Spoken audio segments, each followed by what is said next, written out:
Alright guys, welcome to the 6th episode of the Hunter Guide series. Today's episode is going to be focused on Tae-Gyu, aka the Archer. I don't know how his name is supposed to be pronounced. As always, if you enjoy my content, consider liking and subscribing. I'm trying to get to 1k subs before the end of April, so I would greatly appreciate that. Thanks a lot, let's get into it. Lim is a dark types ranger. To be completely honest, he's cool to play. Like, his gameplay is pretty nice. Very mobile and everything. Like, playing him, it feels nice. But realistically, he's kind of weak in some cases.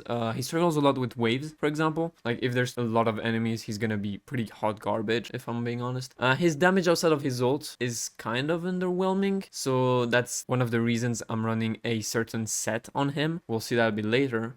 But yeah, overall, he's nice against bosses. His break damage are pretty fine. But outside of that, he's kind of lacking in a lot of areas. So Lim's skills, his basic attack, nothing crazy here, just damage. It's ranged attacks, right? So he can shoot for his bow from afar. Pretty basic. Core attack does light break. Outside of that, just dark damage, usual. His first skill, he slides and then fires arrows. It can be used twice. If I recall, yeah, it can be used up to 2 times. Deals light break damage, pretty okay. And then when you use the skill, you activate his core attack. So one thing to note about the first skill is that whenever you use him, he's kind of dashing as well. Like, he dashes and then shoots arrows. So you can use it as a dodge capacity, right? So that's pretty cool. The damage aren't crazy on that skill, if I'm being honest. Like, it's the same percentage as the core attack, so you can tell it's not great. And then for the second skill, heavy break, so pretty good. Consumes a lot of MP, but that's not a real problem with Lim. And the damage are really nice though on that one. So far, his kit is pretty basic, just a casual breaker with like mobility with that skill, right?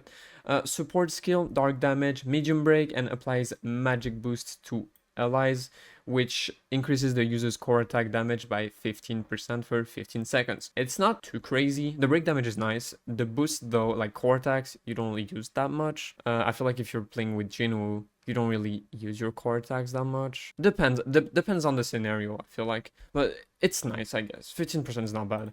Now for the QTE skill, basic as well, just light break, decent damage, mental damage as well. So his ult, you get into sniper mode. What sniper mode is it changes your basic attacks into a quick attack that does crazy damage, and you have 8 shots with it, right? You also have a 10-second window only to do that, so it's plenty of time to shoot 8 arrows, but you have to be aware of that. His ult is honestly crazy, probably one of the highest hitting ults of the whole roster. Overall, a pretty nice ult. It's not a one-time thing where you just fire up your ult and it's done, right? You activate it and then you can still move around with it. So for his passive, when the airborne burst is used, applies the magic effect boost on yourself. So when you use your QT skills, it fires 3 magic arrows. When the user's basic attacks hits, fires 2 magic arrows. So pretty much what it does, it's extra damage, right? And damage deals damage equals to 50% of the user's attack per arrow, right? So whenever you use a skill or a basic attack, it just shoots arrows and then it does 50% of the user's attack. It also increases the damage of your core attack, your second skill, and your ult by 15%, and that lasts for 15 seconds. For the first dupe, enhances the skill effect of shoot and maneuver, increases the user's speed skill and damage by 25%, can be used up to 3 times. So with the first dupe, you get a better first skill, right? So you can use it up to 3 times. You get 25% more damage and speed, right? So more speed, more damage, one more time you can use it. Pretty cool.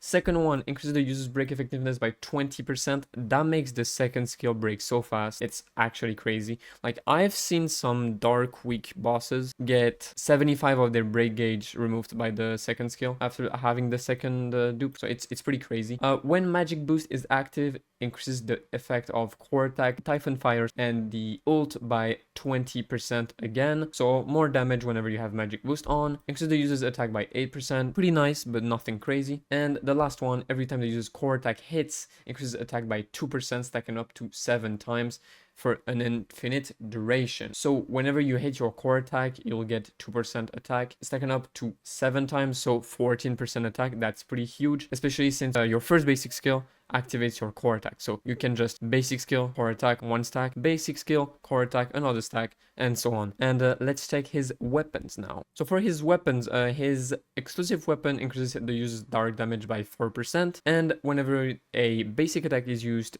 within 10 seconds after using quick attack Typhoon Fire, which is right after using the ult, it increases their attack by 6% for 30 seconds, stacking up to 2 times. So another 12% attack. He boosts his attack a lot, so there's like 2 ways you could go with the artifacts. We'll see that later on. As alternatives, I would run the Steel Bow for the extra critical hit damage. You could run the Steel Longsword if you're against a dark typed boss for the 12% elemental weakness, and I guess you could run the third one, that one, the Steel Dagger, for extra basic attack damage. Not sure it's the best one though. I feel like the crit is probably the best.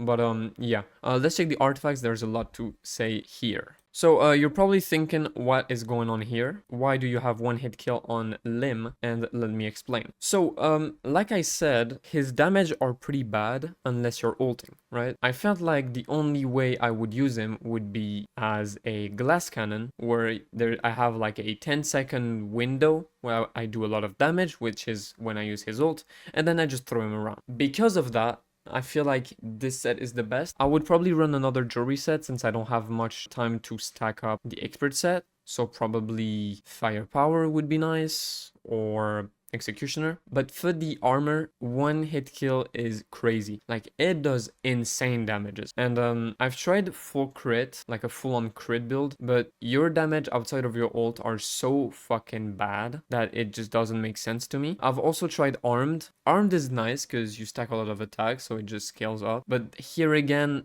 damages on the ult are not as good as one hit kill, and then the other damages you deal are pretty mid. I don't think the red set, the solid foundation, would change anything. I don't think anything else would change. I guess you could run the break set, that set, so the analysis, right? Like if you use him as a breaker, but I see it a bit as a waste, if I'm being honest. Like he breaks decently even without it, so I feel like one hit kill just does the job, pretty good.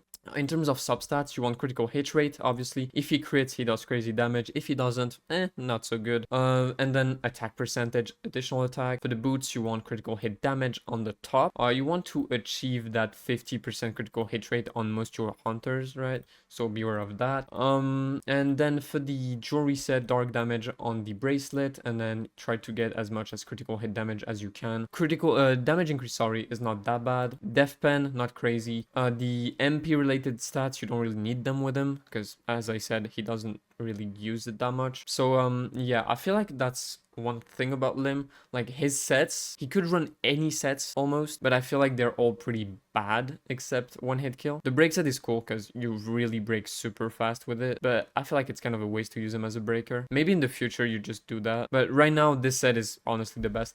Maybe not expert, like I said, maybe just something like a very distant set or executioner. I tried executioner, I had better results with expert, but very distant I haven't tried it because I don't have a good thing for him. I guess you could experiment. Like if you have a good very distant set, I feel like you could use it. And let's check the skills upgrade now. So for the skill upgrades, the ult first, that's the best thing you could upgrade. As you can see, level 8, the rest is level 4 or 5. Honestly, just level up your ult. You will thank me later. Then moving on, you can do both basic skills, and then thirdly you can go for the core attack, and honestly the rest doesn't really matter. You could do basic attacks, then QT, then support. I guess that's probably the order I would do. And let's check how he does in the showcase now.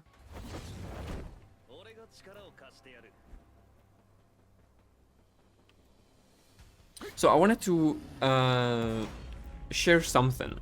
I usually use the archer with the healer, right? Because he boosts damage and ult damage whenever he's A5, right?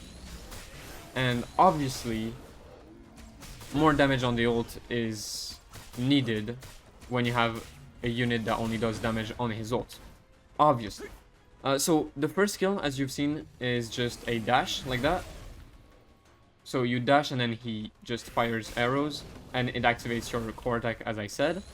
The second skill takes a lot of time to cast, but there's a technique. You can activate it and then switch, and he still shoots it, right? So that's one thing to know, pretty important, right? By the way, the next video will be about the healer, so stay tuned for that. And let's check the ult now, right? So no healer buffs or anything right now, just his own buffs. And as you can see, whenever you're critting, it does some crazy damage. Here I couldn't hit him.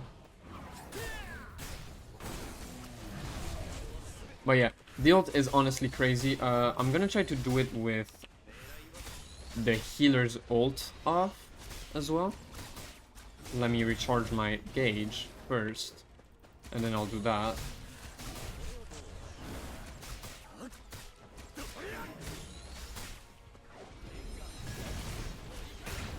Alright, so with the healer's buffs, it should be even better, right? So let's see. Yeah, see? 1.8 million, 600k, 400k no crits. Honestly crazy. That's the only way I would run him, honestly, just fully crit ult build. It's super fun to play, and yeah, I hope you guys enjoyed the video. If you did, like and subscribe as I said. I'll see you in my next one. See ya.